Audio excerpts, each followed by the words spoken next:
which is the test that they do to determine if a child has cystic fibrosis or not. And that test came back positive. So I was diagnosed at 3. At the time, the life expectancy for somebody with cystic fibrosis was around 8 years old.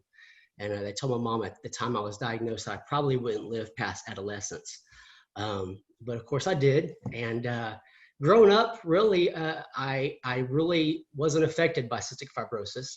I obviously had it, but I could still run and jump and play like the other little boys, and really could do anything they were able to do. I was always thinner than most of my classmates, most of my friends that were my age, because cystic fibrosis, one of the effects it has on the body is it doesn't allow your natural enzymes to digest your food properly. So I wasn't digesting my food properly, and because of that, I was always a lot thinner than my classmates. But aside from that, I could do anything else. I could, play sports or, run around, really anything I wanted to, until I reached the age of about 11.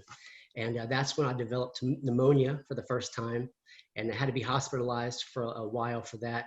And then from the age of 11 on, my health just progressively declined. I was going from being hospitalized once a year with pneumonia to 2 or 3 times. Kind of at that point, kind of gave up on life, gave up on school, and gave up on taking care of myself, really. I saw my friends thriving, growing taller and stronger and bigger while I was being hospitalized. And it was a pretty depressing time for me. And I just kind of gave up. From the time I was 11 to the time I was 22. And when I was 22, at that point, I had gone on disability because I wasn't able to hold down a full-time job. I was being hospitalized at that time when I was 22. Probably about every couple months, I was being hospitalized for about 2 weeks at a time with pneumonia. And then I'd be released. And then about 2 months later, I'd be readmitted. So I was spending quite a bit of time by that time in my life in the hospital. The hospital kind of became my second home. And when I was 22, I was actually told that I probably needed to consider a lung transplantation. At that point, my lung function had dropped below 30%, and they started talking to me about transplantation and wanted to know if I would consider that. And at that point in my life, I really didn't feel like that's the route I wanted to go. 2 years prior, when I was 20, I kind of made my peace with God and kind of felt a renewed lease on life, and got into the ministry, and I was doing cool things for God, speaking in different places and doing different things and helping out with homeless and just living my life to the fullest, for God for 2 years. And really was just in the mindset that I was just going to live for God and then let nature take its course. Then I was just going to kind of go home to be with him, and I was happy to do that. I was happy to just live for God and then die whenever God took me, whenever nature took its course. Well, when I was 22, that's when I was told that I probably had about 2 years to live. They said my lung function had dropped below 30%. One of my pulmonologists pulled me aside and he said, "Well, Joseph, when they say, when you're below 30%, they start talking about transplant, that usually means you got about 2 years." And another doctor said the same thing. And I told him I just didn't really feel a peace about it. That's not the route I wanted to take. And so I was just kind of living life, living for God. And a year later, when I had apparently 1 year to live, I met the most beautiful woman I had ever met in my life, my now wife, Casey. And all of a sudden, when I met her, I figured I wanted to stick around a little longer. At that point, I wasn't really ready to go home. I wasn't ready to just let nature take its course. So a year after I met Casey, 2 years after I was told I probably had about 2 years, instead of having a funeral at my church, we had a wedding. And I married my wife, Casey, in 2004, September of 2004. And life was new, life was beautiful, but I was still getting sick. I was still pretty sick. My lung function was really low. It was in the teens at this point. And I still didn't feel a peace about a transplant. And couldn't really explain it, didn't understand why I didn't feel a peace about it. Married, I was happy, but I was still getting sick. And when I did talk to doctors or nurses or just whoever about a transplant, I didn't really hear a lot about life after transplant. The positive about life after transplant. I heard a lot of negative. I heard this phrase a lot. Well, Joseph, you'll just be trading one disease for another. You'll be trading cystic fibrosis for an autoimmune disease, and you'll never be able to eat at buffets again. And practically the gist of what I kept hearing was my life would be spent in a bubble after transplant. And that didn't sound too appealing. And, but I was kind of in the limbo stage where I didn't, wasn't feeling a peace about a transplant. And at that point, I didn't really see the point in a transplant. And so we went 5 years from the time I got married till 2009. At this point, my lung function was 13%. And I finally felt a peace about transplant.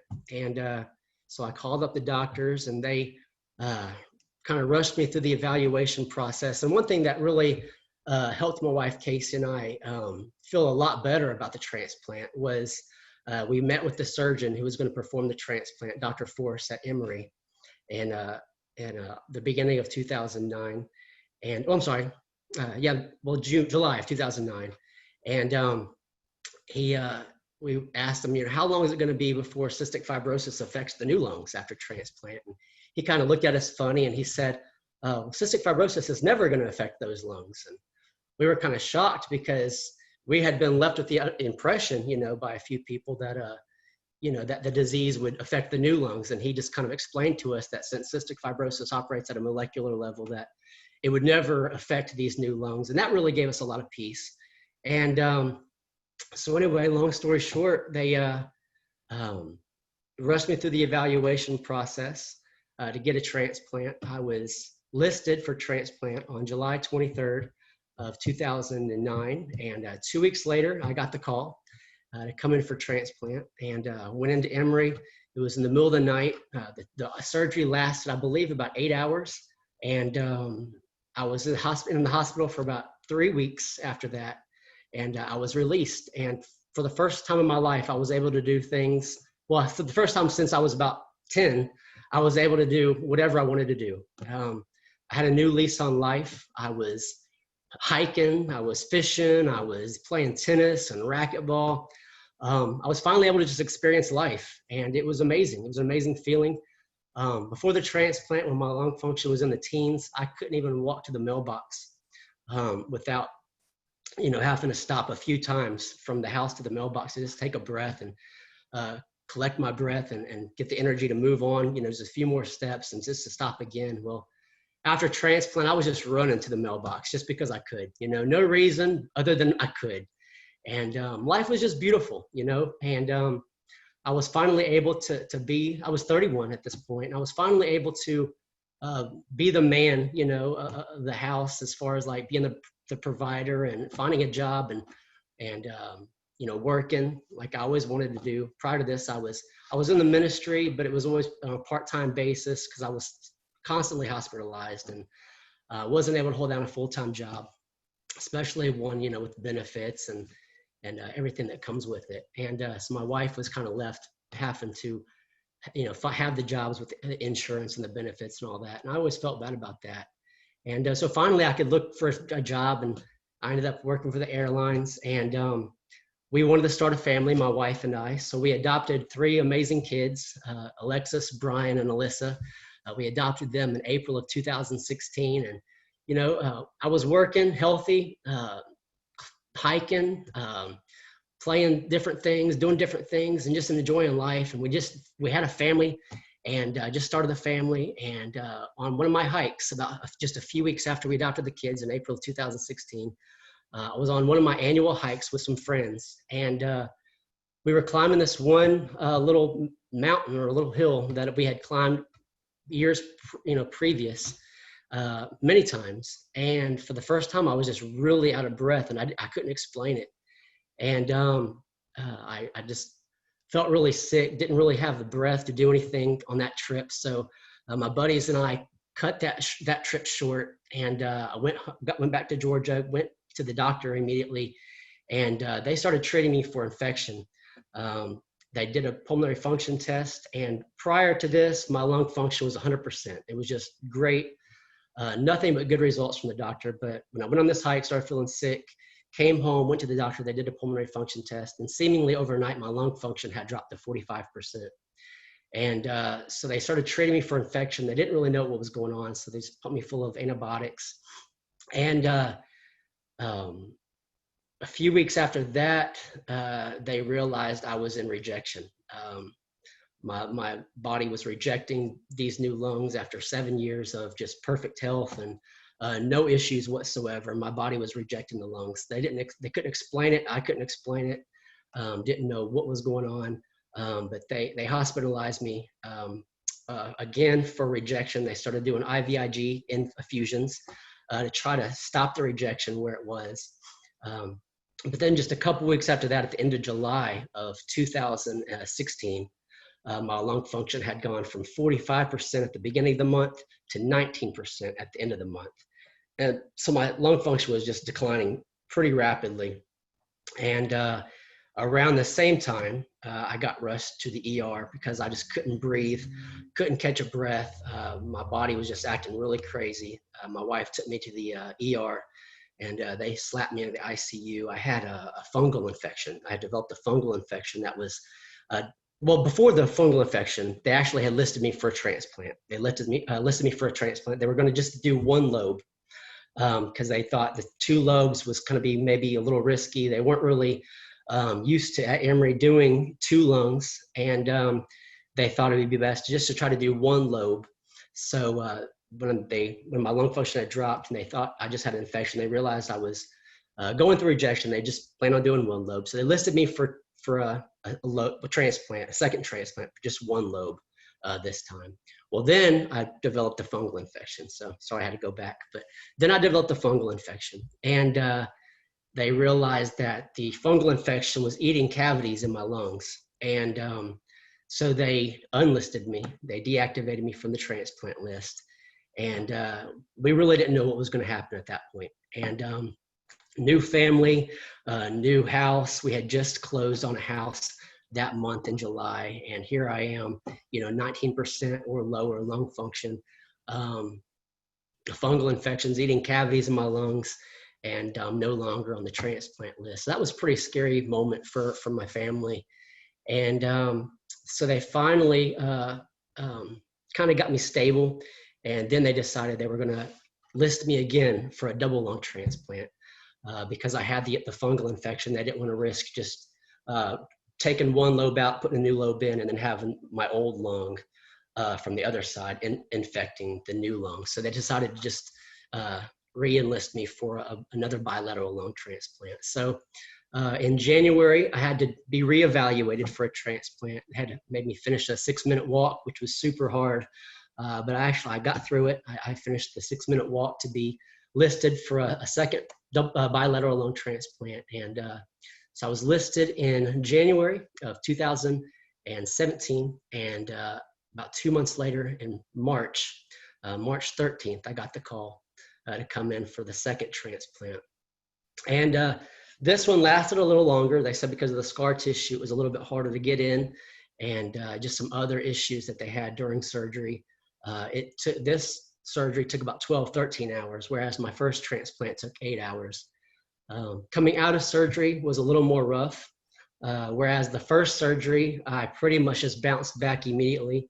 I was only in the hospital for 21 days. This time I was in the hospital for 2 months after my second transplant. For a variety of reasons. The largest in the beginning was my blood pressure would just rapidly drop with any activity. If I tried to sit up, my blood pressure would drop, and all the alarm bells would start alarming. And so I had a really hard time getting active, which is important after transplant. And so I wasn't able to sit up or walk around or try to get up out of the bed. So that was the big issue. My oxygen level wasn't coming up as quickly as they would like. And also my stomach, I wasn't digesting my food. My stomach wasn't emptying into, where it should empty. They said my stomach muscles, the nerves were still sleeping, as they put it. And so I had to have a GJ tube put in. So I wasn't able to eat after the transplant for about 3 months. But aside from that, I was hospitalized after 2 months. And after the 2 months, after my stomach started working again, I could finally eat. Thank God for that. I was super hungry. wanted to eat some solid foods. After that, it was great. Since then, the last 3 years, I've been perfectly fine, perfectly healthy, able to get back into hiking again and, doing active things and just enjoying life. And I just want to let anybody out there that's listening that's apprehensive about transplant, I just want to let you know there is life after transplantation. And despite what you may have heard about the things you can and can't do after transplant, it's a far cry from being sick and struggling to breathe. Whatever you may have to do after transplant to manage these new lungs, taking pills, taking anti-rejection drugs, keeping yourself free and clear of people who are sick or who may be sick. Hey, I wouldn't trade that for anything, just to be able to breathe, just to be able to enjoy life, just to be able to have life and enjoy it with my family and my kids, and to be able to get back to work. That's what it's all about. And so I just encourage you, if you're apprehensive, look into it a little deeper, and there's people like Cal who can put you in the point you in the right direction, or Deb or myself. Just reach out, because there is life after transplantation, and it's a beautiful thing. And so thank you guys for letting me share my story. I'm here to answer any questions you may have. And so just thank you for having me, Cal. Thank you for having me, Deb. Glad to be here. Wow, thank you, Joseph. That is truly amazing, really amazing, not only to go through it once, but twice as well. Just a couple of questions right off the bat for you. Have you experienced, you're back to having a physical and active lifestyle, you've been an active guy. Do you notice any differences in maybe your physical capacity or how strong you feel between, compared to your first transplant? Aside from just being, 9 years older and just the feelings you get as you age, I feel great. I really do. I try to take care of myself as much as possible. I definitely don't work out a lot, or my diet's probably not the best. A nutritionist would probably be a little aggravated at me if she saw what I ate on a daily basis. But yeah, I'm still able to do whatever I want to do. There's no limitations, no restrictions on what I can or can't do, as far as being active or any kind of activities. I feel 9 years older, but that's, I think, just something anybody would feel, as they age, not necessarily, have to do with anything with my transplant or any kind of side effects of the second transplant. So yeah, I feel great. My buddy and I just actually went on a 7-mile hike this past weekend, and afterwards I felt like I could go a little further. So it's just, no restrictions at all. So life's good. Awesome. And another question for you. Did you feel, or do you remember if your transplant team talked to you about any maybe additional risks maybe with the second surgery, or were there any differences in medications or protocol that you were given? Not for me. And that may vary with the patient to patient, but after the second transplant, well, I take that back. They did realize that I had developed diabetes. It was a CF-related diabetes. So I don't know if that's something that, other transplant patients will experience after transplantation. But for me, during the time I got sick, prior to my second transplant, they realized I had CF, or cystic fibrosis related diabetes, which is close to type 2, but it's not really type 2. So that's something I had to kind of adjust to in my daily life and my diet. But aside from that, I'm on the same medications that I was, prior to my second transplant that I was put on after my first transplant. So pretty much, all the medications are exactly the same, with the addition of insulin, as needed. So nothing much with my regimen changed at all after my second transplant. So. Great, thank you. And I just want to remind the audience and the participants that at this time you can still submit any questions through the chat function at this time. One interesting question we'd like to pose to you is, how did you meet your wife? So that's a cool story. We had a mutual friend. Her name was Crystal, and she had moved to Kansas City a long time, before I met Casey. And she'd actually come back into town and heard that I was in the hospital. So she wanted to come visit me. And she called her friend Casey, who I had never met, didn't know, and wanted to know if Casey wanted to come visit her friend Joseph with her. So they both showed up at the hospital, and I think Casey at the time would have thought she was in the mindset she was going to come pray for me and all this stuff. And so they both came to the hospital room, and at the time I was, like I said, I was living for God, doing ministry and doing all kinds of things, and I just wasn't really in the mindset to be in a relationship. And for a couple of years, I hadn't even really looked at women the same way, as far as like, hey, but there's possibility there or anything. And when I met Casey, just talking to her for a couple hours, and Crystal, I just really saw something in Casey, and sparks flew, if you will. And for some reason, she decided to take a chance on the dying guy. And so after I got out of the hospital, after I was released, we started hanging out with mutual friends, and one thing led to another, as they say. And we met in September of 2003. And then on April 1st, I kind of proposed to her on April Fool's Day. I didn't really realize what day it was, but looking back, that's kind of probably a bad thing. But I proposed to her in Israel on Mount Arbel overlooking the Sea of Galilee. And so we got married a few months later in September 11th of 2004. And yeah, she's amazing. So yeah. That's a great story, Joseph. But we definitely appreciate you taking the time out of your schedule to join us this evening and share your incredible story. It's really encouraging to see how great you're doing, and keep up the good work. Keep going. Thank you. I really appreciate it. Hey, no problem. Thank you for having me. All righty. Deb, do you have any final